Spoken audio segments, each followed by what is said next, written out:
तो तुझे देख लूंगा गाड़ी में उतर कर, ये कर दूंगा। किसने बोला? इलियास मंत्री ने बोला। अच्छा, मुकदमा दर्ज हुआ बकायदा थाने में। हम वहाँ गए, मुकदमा दर्ज हुआ, ये परेशान हो गया। ना एजाज डरा है, ना डरूंगा, ना अपने साथियों को डरने दूंगा। विकास का रोड़ा तो ये बन रहे हैं भाई, विधायक और पूर्व मंत्री, पूर्व विधायक। अच्छा, और वो रोब दिखाते भाई हम और हमारा बेटा और हमारी बहू और कोई भाई नाम पूरा। ये मतदान को रोक के अपनी मुहर लगाना चाहे, जाहिर सही ऐसा नहीं चलने देंगे इंशाल्लाह। बिल्कुल नहीं, कहीं को भाईचारा बनावा है, ये तो अपनो भाईचारा निभाओ, अपनो बस मामला कि भाई हम रहा बस हमारी औलाद रहे और हमारी बहू रहे, और मैंने और नातनवरी भी लिया भाई लिया भाई, सच्ची बात। बिल्कुल कुछ नहीं किया, कोरा अपना विकास किया, उनके पैसों का बढ़ोतरा करते हैं, काम नहीं करते। दोस्तों, मेवात इलाके में सरपंच और जिला पार्षद के चुनाव बड़े दिलचस्प लगातार होते जा रहे हैं। जैसे जैसे चुनाव का वक्त करीब आता जा रहा है, वैसे वैसे सभी उम्मीदवार गांव गांव जाकर के डोर टू डोर जनसंपर्क अभियान भी चला रहे हैं और लोगों से मिलकर के उनकी समस्या सुनकर के उनका समाधान कराने का आश्वासन भी दे रहे हैं। फिलहाल मैं मौजूद हूं काटपुरी गांव से जो सरपंच पद के उम्मीदवार है वो है यूसुफ ठेकेदार। इसके अलावा वार्ड नंबर 25 से जिला पार्षद के उम्मीदवार हैं तौफिक हिंगनप्रिया। वहीं साथ ही हमारे साथ बीजेपी के 2 नेता भी हैं जो लगातार सत्ता में भागीदारी निभा रहे हैं और काटपुरी गांव से ही ताल्लुक रखते हैं, एजाज साहब और अख्तर हुसैन। इसके अलावा समस्त काटपुरी गांव की सरदारी, सिकरावा गांव की सरदारी हमारे साथ मौजूद है। अब हम लोग बात करेंगे काटपुरी गांव के विकास के बारे में, क्योंकि यहाँ से विधायक, यहाँ से मंत्री, यहाँ के सरपंच काटपुरी गांव के रह चुके हैं, लेकिन उसके बावजूद कुछ समस्या ऐसी हैं जो कि आज तक जस के तस बनी हुई है। ये दुर्भाग्य है काटपुरी गांव का कि यहाँ से विधायक रह चुके हैं, यहाँ से मंत्री रह चुके हैं, यहाँ से सरपंच रह चुके हैं, उसके बावजूद विकास के नाम पर सिर्फ और सिर्फ काटपुरी गांव के लोगों को ठेंगा मिला है, इनको सिर्फ और सिर्फ धोखा मिला है। चाहे हम लोग कब्रिस्तानों की बात करें रास्तों की, पानी की, और या फिर बात की जाए एजुकेशन सिस्टम की, क्योंकि शिक्षा व्यवस्था पूरी तरीके से बदहाल है। जब हमारे सामने विधायक जी आते हैं तो डंके की चोट पर सवाल करते हैं कि आप अपने गांव में विकास नहीं करा पाए तो आप विधानसभा में क्या कुछ विकास करा सकते हैं। चलिए गांव के लोगों से बात करेंगे। सबसे पहले टॉपिक से बात करते हैं, क्योंकि जिला पार्षद की एक उम्मीद लेकर के आप काटपुरी गांव में आए हैं। आपने हम तो एक विकास की लड़ाई लड़ रहे हैं, चाहे हमारे चौधरी एजाज साहब हो, चाहे हाजी अख्तर साहब हो। इन्होंने ये अब के सोच लिया कि हमें कोई नया चेहरा चाहिए। भाई सरपंच भी है, एमएलए भी है, जिला परिषद भी ये बना, ब्लॉक समिति भी ये बना, सारे पद इनके पास। और फिर गांव में आप किसी भी रास्ते को जाके देखो, हमारे 70 सालों में कोई विकास नहीं हुआ। हम हमारे बुजुर्ग इनके लिए घुंघरू बांध के नहीं नाचते थे जब इलेक्शन लड़ते हैं। हम पैसे भी देवे, इलेक्शन भी लड़ाए, इनके बदले लड़ाई भी लड़े, फिर हमको दबाया जाता है, डराया जाता है। लेकिन अब वो टाइम नहीं रहा, अब हर लोग जागरूक हो गया और विकास चाहता है। इसी विश्वास के साथ पूरे गांव की सरदारी ने यूसुफ भाई के ऊपर विश्वास जताया है और यूसुफ भाई को अपना वोट करेंगे, कीमती वोट, और इंशाल्लाह कोई बात ही नहीं होगी और विकास तेजी से हो। चलिए, ये है जिला पार्षद वार्ड नंबर 25 से बीजेपी के उम्मीदवार तौफिक। यूसुफ गांव की सरदारी ने आज आपके ऊपर विश्वास जताया है। क्या लग रहा है कि आने वाले समय में काटपुरी गांव की दशा और दिशा बदलेगी, या फिर जिस तरीके से विकास अभी तक चलता आया है क्या ये चलता रहेगा, या फिर इसमें कोई बदलाव होने वाला है? इंशाअल्लाह 100% बदलेगी। हमारा गांव का रास्ता है, देख लो सारे खराब पड़े हैं। आपनो भी कोई काम तो हुई ही ना है। कब्रिस्तान अन्य देखो, 4 दीवारी, शमशान घाट जो भी है, इंशाअल्लाह हम पूरी काम करा। तो आपके सरपंच और विधायक तो बोलते हैं पूरा काम करा रहे हैं, हम लोग रोड बनवा रहे हैं। अरे काम में चेक करके देख लो ना, कुछ भी काम नहीं कराया आज तक। तो आप लोग बोलते नहीं थे पहले? बोले जाओ आवाज दबा दे भाई। वो कैसे? सत्ता में रहे हैं, वो फिलहाल मौजूदा विधायक है, तो उनके सामने कोई बोले ना। चलिए, ये नौजवान हैं, युवा हैं और कहीं ना कहीं सरपंची की थाल ठोक करके अब की बार काटपुरी गांव की सरदारी से वोट मांग रहे हैं। उनका मानना ये है कि अगर सरपंच बनते हैं तो काटपुरी गांव की दशा और दिशा दोनों बदलेगी। अख्तर साहब, ये बताइए कि आप काटपुरी गांव से ताल्लुक रखते हैं, आपके परिवार के लोग सरपंच भी हैं, आपके परिवार के लोग ही विधायक भी हैं। भाई क्या दिक्कत आ रही है, क्या परेशानी है जो काम नहीं होता है गाँव में?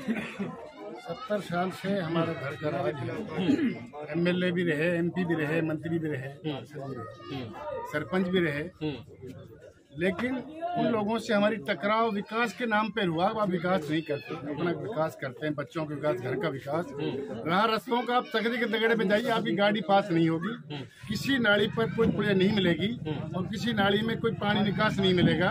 और एक काम को 3-3 बार दिखाकर, कब्रिस्तान की बाउंड्री शुरू में जब आप गांव से घुसेंगे उथा की तरफ से कोई बाउंड्री नहीं हुई, कोई बाउंड्री उधर नहीं हुई, सारे लोग अवैध कब्जे। और मैंने डीसी साहब से 1 महीने पहले जाकर कहा, जी हमारे गांव में कब्रिस्तान, बारिश से एक कब्र में हड्डियां दिख रही है। मैं जिला अध्यक्ष जी नरेंद्र पटेल जी और डीसी साहब ने कहा कि मैंने आदेश कर दिए, हमने किसी को नहीं बताया कि जब कब्रिस्तान में हड्डियां निकलने लग गई, ना कहीं चौतरा निवाज पढ़ने के लिए, न शमशान घाट के लिए कोई छतरी वगैरह, और बिल्कुल कुछ नहीं किया। कोरा अपना विकास किया, उनके पैसों का बढ़ोतरा करते हैं, काम नहीं करते। हक और सत्य की लड़ाई में हमने इस लड़के पे विश्वास है, यूसुफ पे हमने समर्थन दिया इसको, क्योंकि हमने उससे भाईचारे में उन्हें बुलाया। गए भाई एजाज गए कि भाई हम 6 ग्रहण में से भाई सरपंची तैने भी कर ली, तय रहमानी भी रह ली, सुलिहर की माँ तो प्रताप भी रह लियो, मैं जिला पार्षद रह लिया, एजाज की मदर फादर मंत्री रह लिए, तो मैंने अयूब रह रहा हूँ बेचारा, अयूब लू दे दे भाई, तू यह लू दे दे, तो मैं दे सकता हूँ भाई। उसके बाद मना कर दी गई। इस भाई ने कह दिया कि मैं देने के लिए तैयार हूँ। तो सही बात यह है कि हमें उम्मीद के साथ, सब लोगों की चाहत से, तमन्ना से इस बच्चे के साथ दिया है। हमें उम्मीद है इंशाल्लाह इंसाफ होगा,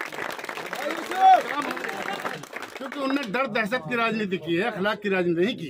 वो दबाना चाहते हैं, बोले हम भाईचारा बनाते हैं। नहीं, कहीं को भाईचारा बनावाए, ये तो अपनो भाईचारा निभाओ, अपनो बस मामला कि भाई हम रहा बस हमारी औलाद रहे और हमारी बहू रहे, और मैंने कहा और नातनवरी लिया भाई, भाई लिया भाई, सच्ची बात। टाइम खत्म हो गया, लोग पड़ गए। 36 बरात जो मैंने देखा, इससे पहले गाँव में नहीं देखा। मुझे पूरी उम्मीद 100% हमारी जीत होगी इंशाल्लाह, अच्छी जीत होगी मार्जिन से, और ये लोग हिसाब के साथ अल्लाह की मदद होती है। अच्छा, वो बोलते हैं कि हम काम कराना चाहते हैं, लेकिन एजाज साहब हैं, अख्तर साहब हैं, उनकी बीजेपी में सत्ता, क्योंकि बीजेपी की है, अच्छी पैठ है, वो हमें काम ही नहीं करने देते हैं। असल में हमने पैसे मंजूर करवाए। जिला अध्यक्ष को आप पूछ सकते हैं, जोड़ भरने के जो उसका मामला। एक परिवार में, कुंबे में एक बच्चे ने बोल पड़ा, उसकी दादी गुजर गई थी, तो उसको इतना दबा धमकाया, उसको दबा दिया गया। उसके बच्चे हमारे साथ थे, उनको घेर लिया गया। ये हमने हर वक्त, हम रोड़ा नहीं हटका था विकास में, हम विकास करने वाले हैं। हमने हर वक्त हमारी चली विकास की, आज भी हम विकास की बात करते हैं। विकास का रोड़ा तो ये बन रहे हैं भाई, विधायक और पूर्व मंत्री, पूर्व विधायक। अच्छा, और वो रौब दिखाते भाई, हम और हमारा बेटा और हमारी बहू, और कोई भाई नाम को ना जाए, जो खिलाफ बोलता है उनको दबा देते हैं। बाकी हम डरने वाले नहीं इंशाल्लाह। एक एक वोट हमारा नहीं डलेगा, जोश है। हर आदमी यूसुफ ठेकेदार है, हर आदमी अख्तर है, हर आदमी अख्तर हुसैन है, और हर आदमी तौफीक भाई है। इंशाल्लाह रिजल्ट मिलेगा, हमें 100% कामयाब होगी। लेकिन हमें अमन और सुकून से लड़ाई लड़नी है, लेकिन डरना बिल्कुल नहीं है। मुलाकात भी हमारी होगी इंशाल्लाह DCSP से, उनकी नजरों में बात है। पहले भी इन्होंने धमकाया था हमारे वोटर को, बीजेपी के लोकसभा इलेक्शन में, तो तुझे देख लूंगा गाड़ी में उतर कर, ये कर दूंगा। किसने बोला? इलियास मंत्री ने बोला। अच्छा, मुकदमा दर्ज हुआ बकायदा थाने में। हम वहाँ गए, मुकदमा दर्ज हुआ, ये परेशान हो गया। उसके बाद इनके चूल टहल गई और ये कहने लगे, लाला कितनी फौज बुला रखे तुमने, हमारे चूल करवाओगे तुम। बल्कि हमारे कुटवाने का मकसद ना, अमन बनाने का मकसद है, और आज भी अमन चाहते हैं हम। हर वोटर आजादी से वोट डाले, हर गरीब वोटर, सबका हक प्रजातंत्र है, मतदान करे। ये मतदान को रोक के अपनी मुहर लगाना चाह, धैर्य सही ऐसा नहीं चलने देंगे इंशाल्लाह, बिल्कुल। चलिए हमारे साथ अख्तर साहब थे। एजाज साहब, आप भी इसी परिवार से ताल्लुक रखते हैं, आप भी इसी गांव के बेटे हैं, तो फिर भी इनकी विकास क्यों नहीं हो रहा है? देखो स्कूल, आप जाइए एक बार स्कूल में, देखिए कि कितने बुरे हाल हैं। टीचर्स नहीं है, बच्चे नहीं हैं, और अगर टीचर्स हैं, बिल्डिंग है तो बिल्डिंग टूटी हुई है, लेकिन कोई आवाज नहीं उठाता है। क्या वजह है? बीजेपी में आप तो आवाज उठा सकते हैं ना। देखिए पत्रकार जी, पहले हम इस गांव में कमजोर थे। अच्छा, सच्ची बात यह है कि गांव हमारी बात पर लब्बैक नहीं पड़ता था, हाँ नहीं करता। ज्यादातर गांव उनकी हाँ में हाँ मिलाता था, इसलिए उनकी जो है, चाहे वो गलत कह दे चाहे वो सही कर दे, वो बात मानने लगे। आज तो वोट का अधिकार है, वोट से जीत होती है। आज अल्लाह के करम फजल से गांव ने पलटी मारी है, गांव हमारे साथ खड़ा हुआ है। हम आवाज भी उठाएंगे और विकास भी कराएंगे। ना एजाज डरा है, ना डरूंगा, ना अपने साथियों को डरने दूंगा। तो आप बोल रहे हैं कि ये फोर्स मंगाएंगे, हम लोग ज्यादा फोर्स मंगाएंगे, उसकी पीछे वजह क्या है? फोर्स की वजह तो ये है कि भाई हमारे गांव वाले ये जो करीब दबे कुचले आदमी हैं, जो बैकवर्ड क्लास से ताल्लुक रखते हैं, इन साथियों ने कहा है कि भाई हमें वो धमका रहे हैं, हमें हमारी वोट छीनेंगे। वो कौन धमका रहा है? वो जो आदमी जो उनका कैंडिडेट है, जो इसकी बात करते हैं, वो मेरे सामने तो नहीं धमकाया, ना धमका सकते, नहीं तो एक हिम्मत है उनमें, हिम्मत नहीं है। लेकिन वो आदमी जब कह रहे हैं कि भाई हमारे लिए फोर्स का इंतजाम कर दो, इसके लिए हमने फोर्स की बात करी नहीं है। मैं तो एजाज ने कभी फोर्स मांगी नहीं, पहले भी इलेक्शन लड़े, पहले भी इलेक्शन हुए, गांव यहाँ मौजूद है, पहले मैंने कभी भी फोर्स नहीं मांगी, ना मेरा मांगने का इरादा है, लेकिन मैं तो गांव वालों की मांग पे फोर्स मांगी है। मैं अपने लिए नहीं मांगा, मुझे डर नहीं है, मैं तो रात 12 बजे भी निकल जाता हूँ, अकेला चलता हूँ, अकेला रहता हूँ। अच्छा, अख्तर साहब ने ये बोला अभी कि भाई इनकी कब्रिस्तानों में से, कब्रों में से हड्डी निकल जाती है। आपने भाईचारे के नाते में कभी बोला कि भाई इस तरीके से कब्रिस्तान में इतनी इनकी दुर्व्यवस्था नहीं होनी चाहिए, इसको ठीक करना भाई साहब? देखो, इलेक्शन के बाद, नौशान जी के इलेक्शन के बाद हमारी बोलचाल बंद हुई। बिल्कुल बिल्कुल, हाँ। कोई बोलना चालना नहीं था। जब आदमी से बोलता ही नहीं तो वो बात क्यों करेगा? मैं खाना आपके सामने या माइक के सामने क्यों करूँ? मैंने बात करी थी, मैंने नहीं, मैंने जिंदगी में झूठ बोला, मैं झूठ बोला, मैंने इस सिलसिले में बात की। आप लोग चाहते हैं कि भाई कब्रिस्तानों के हालात ठीक होने चाहिए? आप लोग चाहते हैं कि काटपुरी गांव के हालात ठीक होने चाहिए? अब आपको यकीन कैसे है? यकीन आप दिलवाइए। किस तरह से यकीन आए?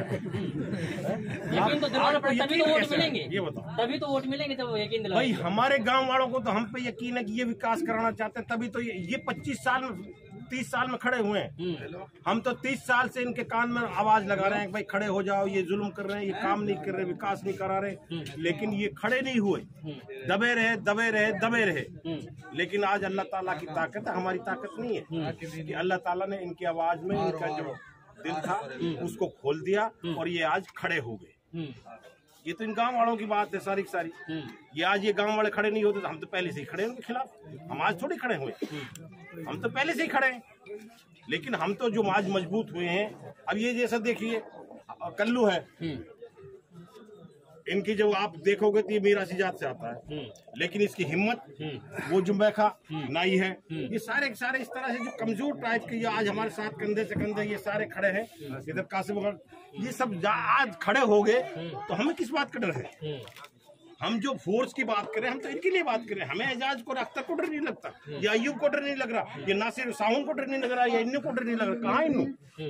दिलदार को डर नहीं लग रहा। हम तो इनकी हिफाजत के लिए, इनके मन में जो डर बैठा हुआ उसको करने के लिए बात कर रहे हैं। हमें जरूरत नहीं है एक पुलिस वाला ना है, चाहे जब भी वोट डलेंगे, लेकिन इनके मन रखने के लिए हमने ये बात करी।